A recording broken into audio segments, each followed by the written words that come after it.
Pred nami je tretja knjiga iz serije o velikih renesančnih možeh, umetnikih, Leonardo da Vinciju, Michelangelu, Buonarrotiju in Rafaelu Santiju. Imela sem srečo in veselje, da sem lahko vse tri prevedla in že ob prevajanju in spoznavanju življenj teh ljudi sem videla, kako zanimiv čas je bila renesansa, kaj vse je prinesla k razvoju človeškega razmišljanja in človeškega ustvarjanja. In nehote se mi je ves čas vsiljevala primerjava med temi tremi ljudmi, ki so bili po rojstvu in po izobrazbi sicer drugačni, pa vendar predani istemu delu, se pravi ustvarjanju umetnosti. Leonardo, absolutno znanstvenik, radoveden, raziskujoč, neskončen talent, ki se je lotil vsega, vsake stvari, ki jo je našel. Michelangelo, vase zaprt, absolutno umetnik, 100%, kipar, slikar, pesnik. Proti koncu svojega življenja globoko razmišljajoč filozof, Rafael, najmlajši, tako po letih, kot po letu rojstva, kot po starosti, ki jo je dosegel. Izredno pronicljiv in nadarjen slikar, predvsem slikar, rojen v umetniški slikarski družini, ki je zelo kmalu moral prevzeti očetovo delavnico in se pravzaprav brez pravih učiteljev, če se tako vzame, ker je bil pač glavni, kako bi zdaj rekli, ukvarjal z slikarstvom in s problemi, ki jih je prinašalo in pri tem neverjetno inovativno sledil dogajanjem okrog sebe ter izumil določen način slikanja, ki je neverjetno všečen. Bil je všečen in všečen je še zdaj. S svojimi barvnimi nanosi, s svojimi kompozicijami, z nežnimi obrazi in predvsem z izjemno okarakteriziranostjo svojih likov. Tako da, če vzamemo za primer sloviti portret Baldassarja Castiglionija, kroži anekdota, da je žena pred otroke postavila očetov portret, če so ji nagajali in so bili takoj pridni, ker je oče tako resnično deloval na tej sliki. Da ne govorim potem o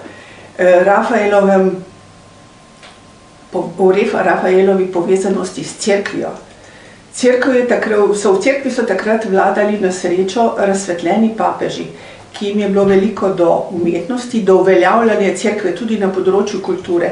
Cerkev naj bi bila vodilna v vsakem pogledu in to se je zelo dobro odražalo tudi v umetnosti. Prihajala so naročila, cvetela so arhitektura, kiparstvo, slikarstvo, tudi umetna obrt. Skratka, razcvet je bil na vrhuncu. In Rafael je bil v dobrih odnosih z Vatikanom in je dobil ogromna naročila za vatikanske stance najprej in potem še za lože in na koncu tudi za predelavo oziroma zidavo svetega Petra. Pri tem niti ni bil več tako zelo udeležen, ker ga je pač smrt prehitela, ampak živel je od navdušenja nad rimskimi starinami. V Rimu so takrat na veliko odkopavali rimske kipe, predvsem slovito Laokontovo skupino, pa še katere druge. In papež, ki se je tudi zavedal pomena te dediščine, kulturne dediščine, ga je imenoval za nekako direktorja rimskih starin, bi lahko rekli. In on je to sistematično potem s svojimi pomočniki zbiral, zapisoval, prerisoval in tudi znal prenašati v svojo ustvarjalnost. Od slik, ki so najbolj slavne, so v mlajšem obdobju seveda Marijina zaroka, potem portreti Baldassarja Castiglionija, poslikave stanc v Vatikanu, zlasti Heliodorjeva soba in Atenska šola, pa potem njegovo zadnje slikarsko delo, o katerem si pravijo, da je pač presegal samega sebe in ki so mu ga baje postavili tudi ob mrtvaški oder. To je Spremenjenje. tu je dosegel nekakšno apoteozo, popolnom vrhunec svojega slikarskega ustvarjanja in se potem pravzaprav Čopiča ni več lotil. Bil je še bolj nadzornik vseh del in kreiranja, delanja načrtov, ni pa več slikal. Prevajalec je vedno tisti, ki najprej opazi vse napake, ki so noter, kakšna se tudi najde, kot anekdota, se pa znajde včasih pred težko nalogo, kajti to so heterogeni teksti. Knjige ne napiše ena sama oseba, ampak je več avtorjev. Že temu se je treba prilagajati. In zdaj, če so nekateri teksti zelo strokovni, jih je toliko teže ponašiti in narediti razumljive. Bralcu bi naredila slabo uslugo, če bi preveč zapleteno to prevedla in potem ne bi razumel, kaj je avtor hotel povedati. Zlasti v Rafaelu so zanimivi odlomki o njegovem življenju. Objavljen je celotno življenje, Rafaelovo življenje, ki ga je napisal Vasari, renesančni, ravno tako slikar in arhitekt in predvsem pisec vseh življenj, slovitih življenj umetnikov. In Vasari mu je bil izredno naklonjen. Potem, kolikor sem prebrala drugih življenj, mislim, da je imel Rafaela najraje.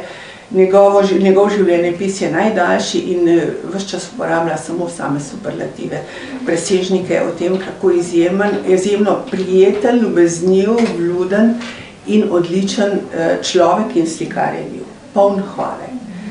Seveda, Vasarijev tekst je starinski, tako da na momente ni bilo najlažje ugotoviti, kaj je hotel povedati, na momente se zgubi ali pa ponavlja.